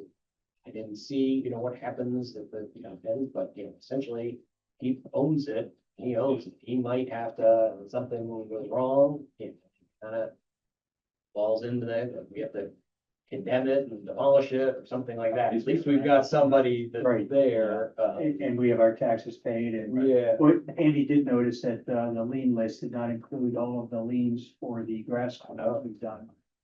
I don't know if those were formally I don't know. filed or not. We thought, this was Jackson? Yeah. I think we had been up until last year. I mean, I know there was some this year that I don't think had been filed yet. I mean, kind of wait till the summer rather than doing 3 separate ones.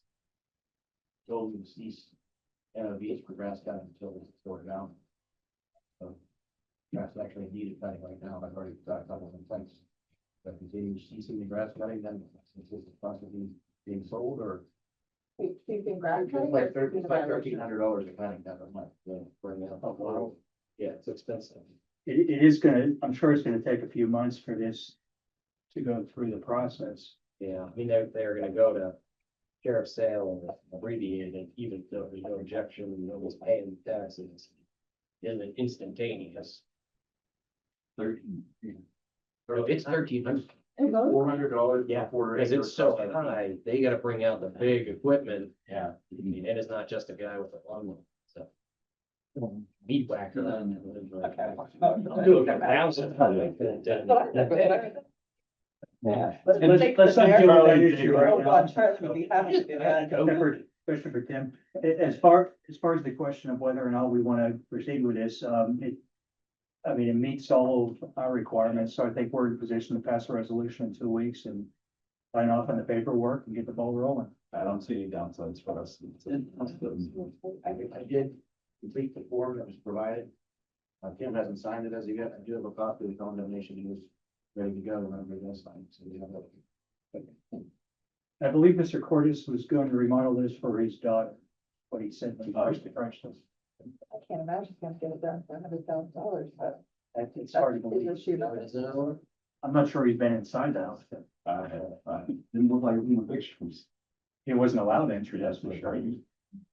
Yeah, do we need a resolution, We have form resolution On they the, sent us. Yeah, yeah.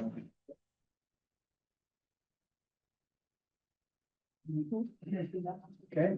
See how this goes. We debated years ago about joining the programs. Yeah. Because they do have like a distressed community one, they have sort of a standard fee. But we are on the standard community one, and then sometimes. Lifetime. Do you have any? I think we got that, that's what I made. Home rule plan, okay. I think we covered it. Yeah, I think we covered Anything that. else? We're having open houses on that. You can be helpful. Could be helpful. Hold on. Yeah, we may want to have.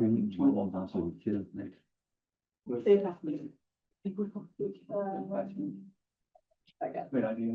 Well, it's not my idea. Uday mentioned it to me, but I also feel like I read it in a news article somewhere that we're going to be doing that. So I'm just trying to find it, but,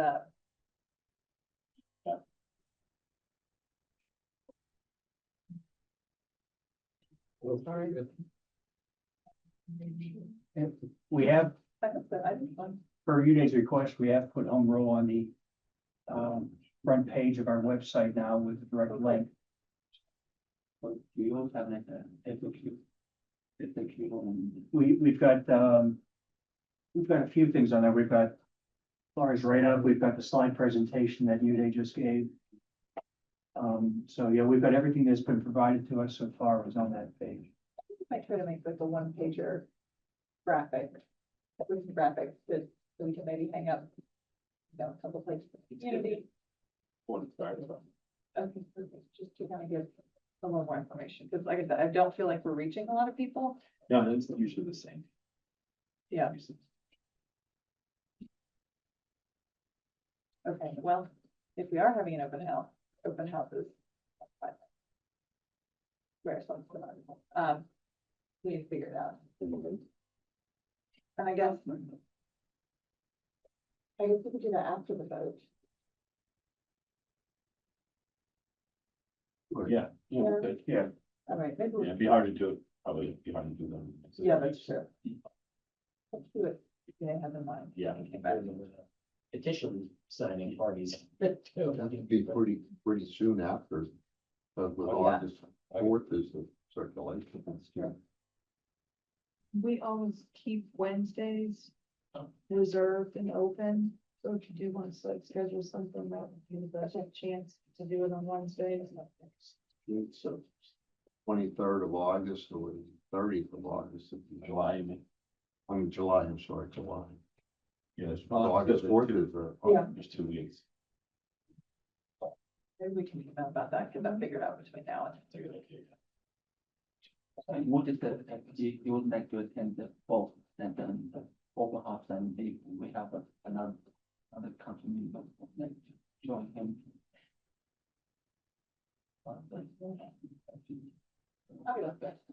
Were you thinking, was he thinking here, or activity center, did you send? I don't know, we just put it in passing, so. What do you think? I like the activity center, but I don't know how the schedule will work out for there. I was gonna say he's, It's probably. ended up talking to that, but he's got, I don't know for the summer, cheerleading is in there. What else is there? They'll probably be here.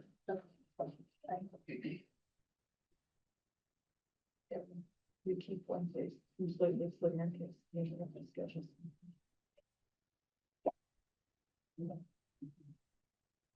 Yeah, I do have them. And, someone else mentioned that, it's just making the FAQ. And he said, like, the FAQ it's not that easy to find or something like that. That's why he asked us to put home rule on the front page, which we just did. Oh, Yeah.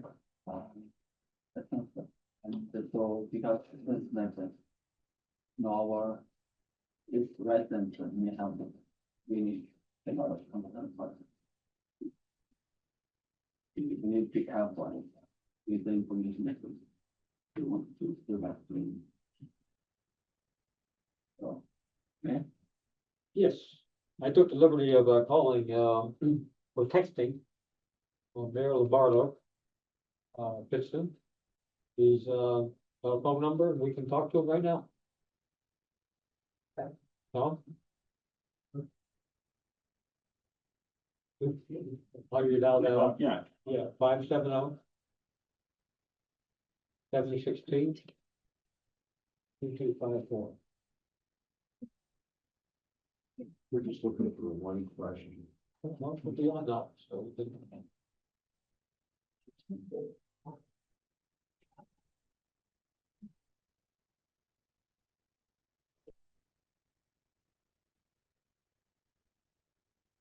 Hello.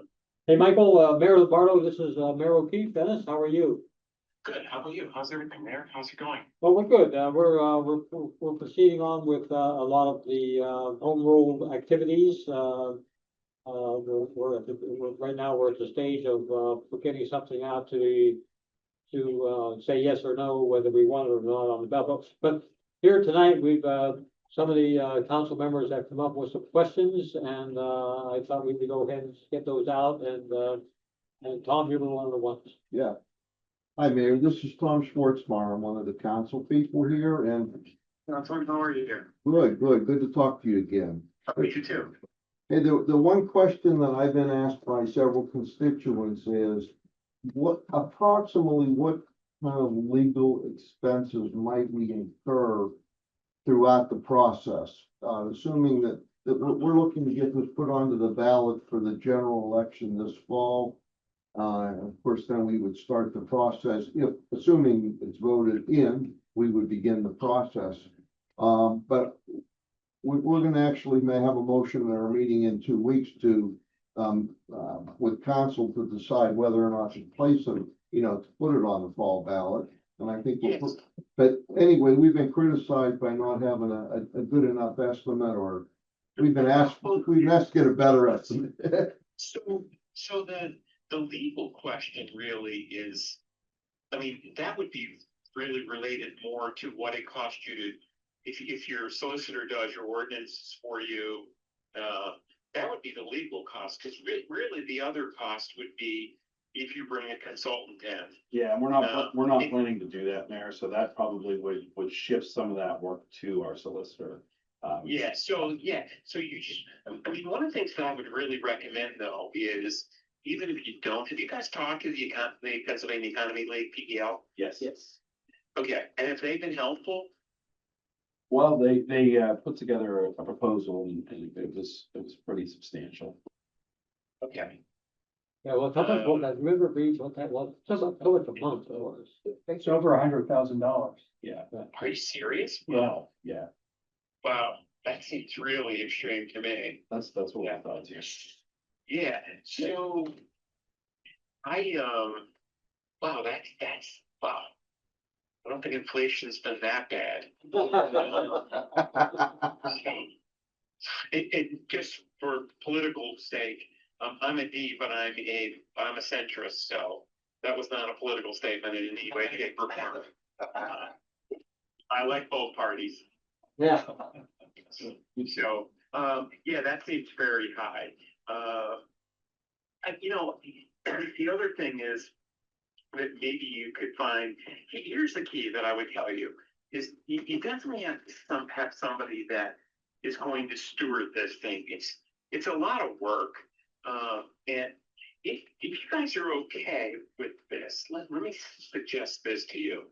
And it'll be at no cost to you.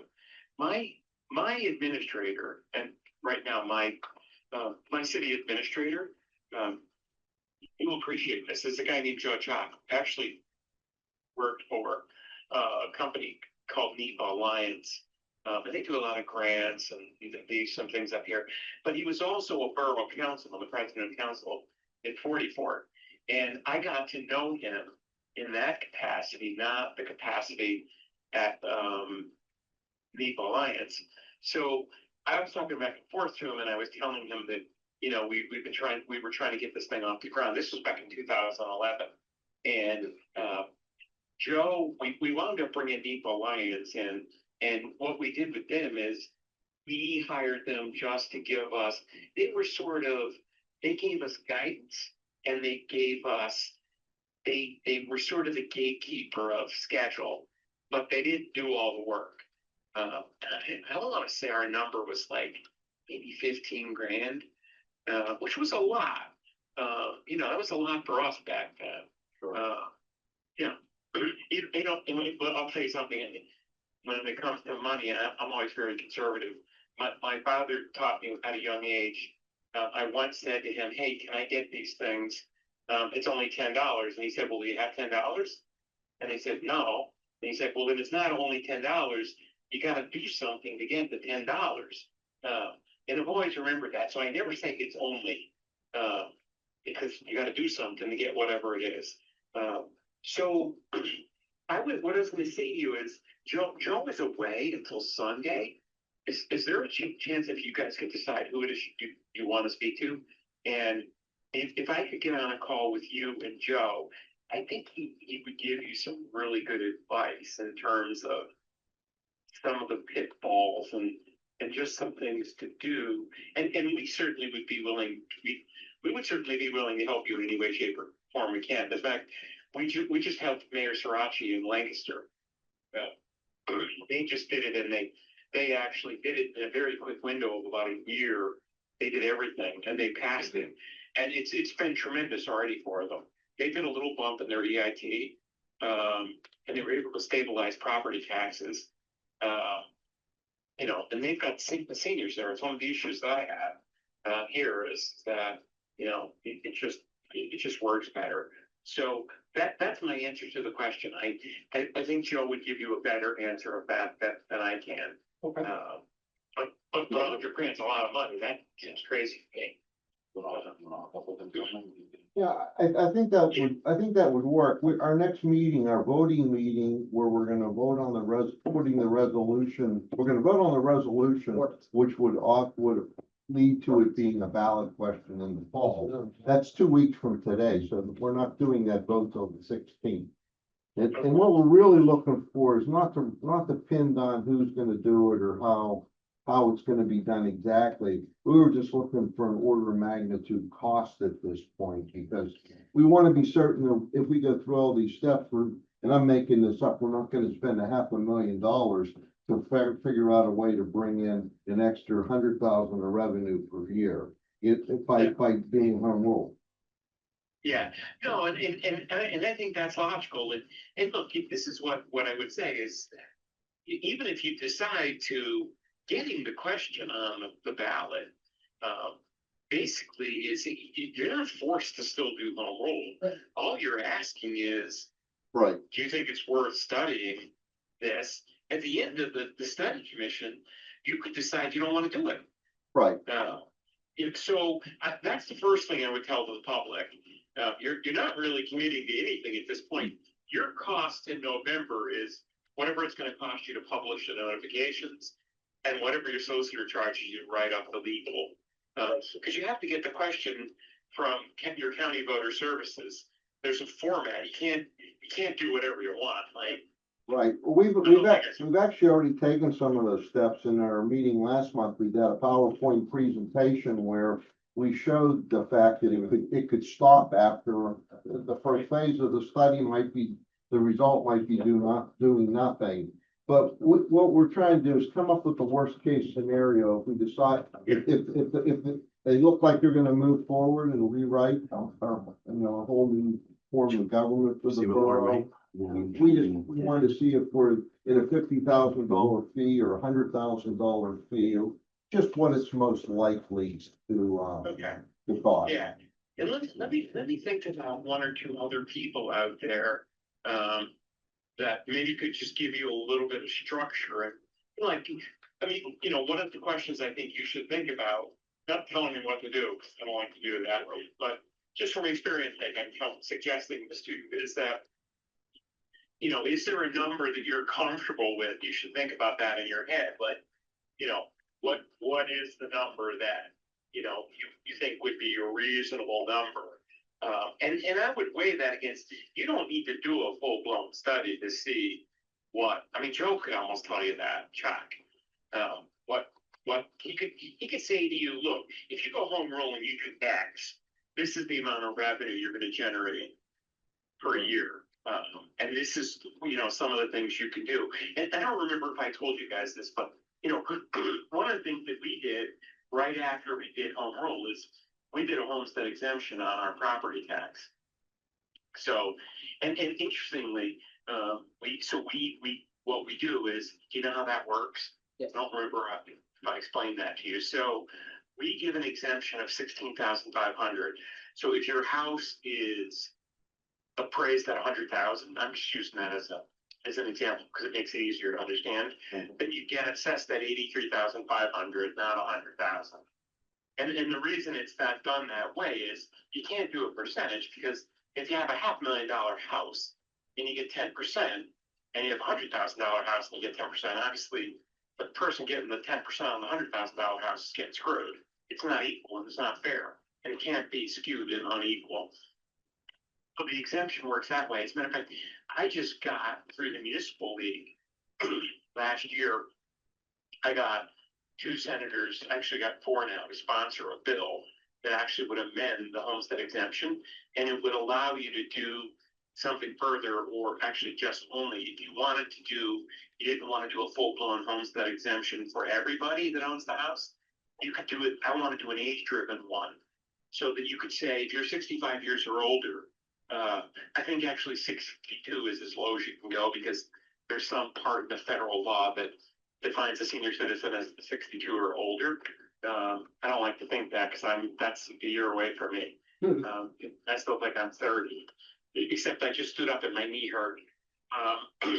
But so, there's a bunch of options out there. And the other thing I would tell you is, and then I'll certainly have more time on any more questions you have, but I said this to you guys before, I would love visiting other places and just hanging out with other municipal people. If you've got a group of people that are sort of, they're the people that show up all the time and are like, oh, this isn't gonna work, it's gonna change everything, it's gonna cost us tons of money, and you wanna set up a public meeting, I'd always be glad to come. And you don't have to pay me anything, I just do it. For me, it's vacation. I love municipal stuff. I'd come out and speak to that group. I'd gladly do that. Even after you do this during the study, I'd gladly do that. We actually did something really cool. Mayor Srirachi actually sent up the press corps from Lancaster, because the press wanted to cover the story and they didn't understand. So they sent up 2 reporters, and they spent a half a day with my team. They asked us all kind of questions, and they wrote 2 really favorable articles for Lancaster, and it really cleared the way for them to, to sort of get this thing done, and it's had huge benefits. The mayor will tell you that already. So I'm glad to help. I'm sorry, I didn't mean to hijack the conversation. Are there any? I think I answered the one question. But are there any other questions or anything else I can help with? No, you've been extremely helpful. And I think at this point, we were just trying to, when we have our meeting in 2 weeks to vote on this at the council level, we were just trying to get some sort of a price range on what it would, if we go all the way through the process and enact it. But we feel that we're gonna have some residents want to know roughly what we're gonna spend on it. We've already asked our solicitor to try to work on that from his end, but we thought if you had any further cost information. I think Joe would be really good to answer that question because he spent 10 or 12 years of this part of his working career doing that. I mean, he did great work for us, so much so that I hired him as our administrator. He actually ran our redevelopment authority and ran our housing authority. Did a great job with that. And then a year ago, our administrator, Joe Moskowitz, retired for health reasons. And I asked Joe to step up and take the administrator's job, and he's done a great job. So he would really he'd be excellent because he's done it. And I think he could answer that question better than I could.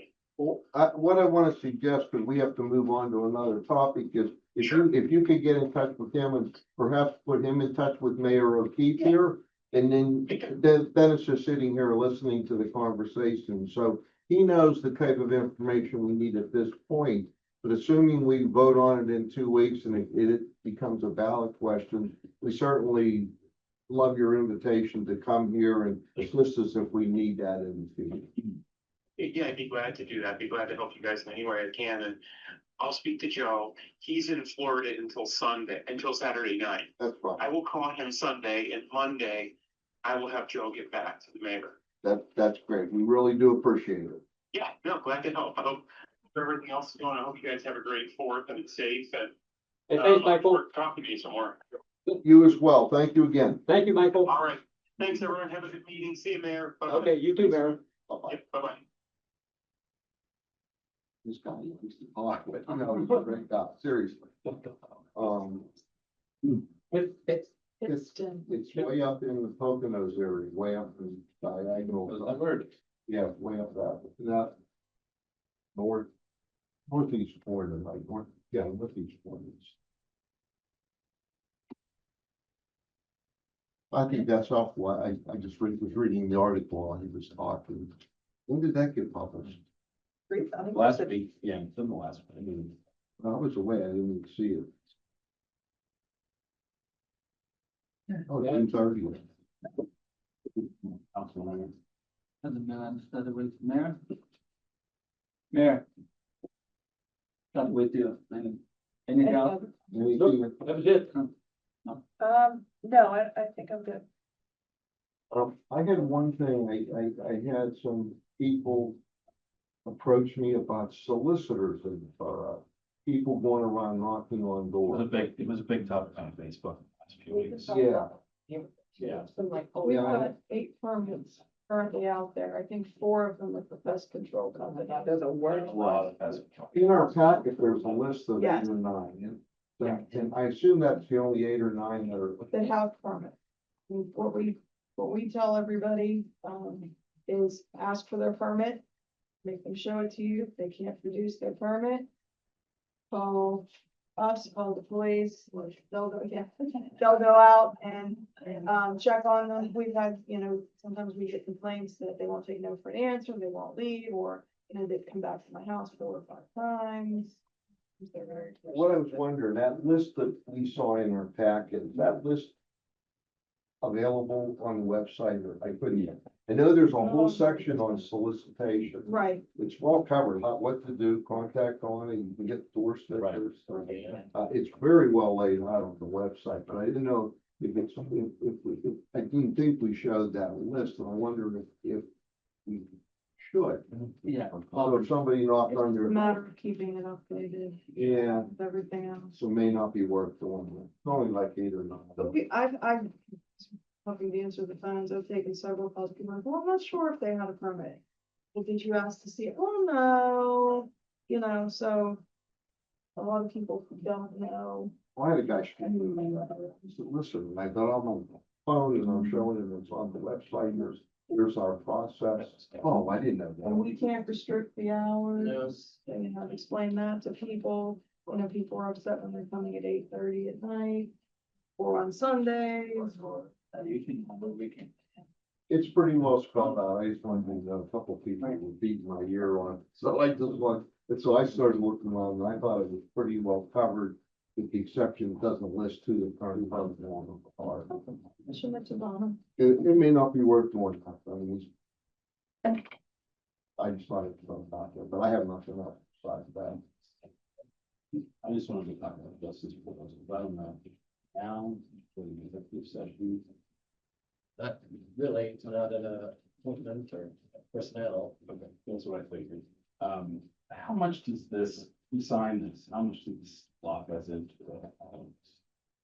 At least, I mean, in terms of an estimate, they're just giving you the estimate. I mean, it's pretty detailed. Yes. So what they're gonna do. So we talked on our last sort of meeting and sort of brought that up. What was this? This is coming from up top in their management, certain people were getting out over their skis or promising things, and then they were having fights later over the bill, what happened. Things of that nature, so. Directive is to be more detailed, we have, for each project, have a signed agreement or at least a proposal letter. That they have documented and so they have it there, so. In that sense, it's still professional services, that still, will at will, and so serves at the pleasure of council. At least in terms of, them wanting, and we've noticed some more, we say, okay, we need to do a legal description for this Franklin Park property as well. Can we put that in writing so that we can have follow up and put it in writing to, they are trying, I think, to lock that down some more. But yeah, it is a significant cost. Yeah, and I know it's a There's big, been some disappointments in terms of. Yeah, staff we've changes. spent a lot more than that to date, Yeah, and there have been a lot of ebbs and flows in this process that were totally unexpected. But the bottom line is, we talked to Justin about the fact that, we've appointed him as our stormwater engineer. Therefore, they're gonna do the work we asked them to do, and they're gonna bill us their hourly rate for whoever does the work. So why do we even need this? And that's when Justin explained that the higher ups are saying, can you at least get something? I'm not sure signing this makes any difference, frankly. They're still gonna bill us for who worked how many hours on a monthly basis for the projects they work on. Only that simple. and you can, if you want more detail in bills, we've had that discussion in other professionals, you just get like, a broad description in about 4 hours, and here's the total. That's sort of a give and take. If there's a desire to see more detail in bills, it can be requested back to them. We've already had them break out the bills by project under MS4. They used to just call it MS4. We couldn't tell what was what, and we decided to get the 10 best loans. Yes. We realized that we had to have this broken. it's huge expense. And whether, I don't point future just on anyone saying about making that much progress has been helped. But I don't know that I was surprised by the number, but it's a big one. Yeah. Do we need to vote on this or anything, or? I mean, he wants us to sort of sign anything, Yeah, it's somebody, probably. he's got a signature. Yeah, Good. probably should have it on the agenda in 2 weeks. This is just an estimate, and Yeah. eventually, and how much we pay them and Right. what we. What, If did it go higher or something like that? It could, Yeah. if they didn't present this, would be spending this money, they just wouldn't be telling us up front. Because the MS4 work has to get done, it's really that simple.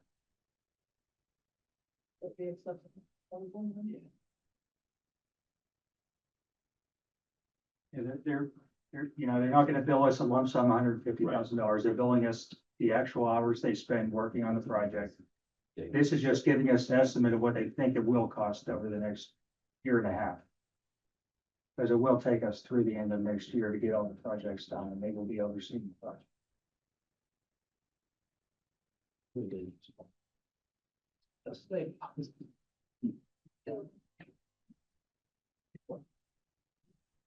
That's all I have. I don't have any. That's what we. Good job. So,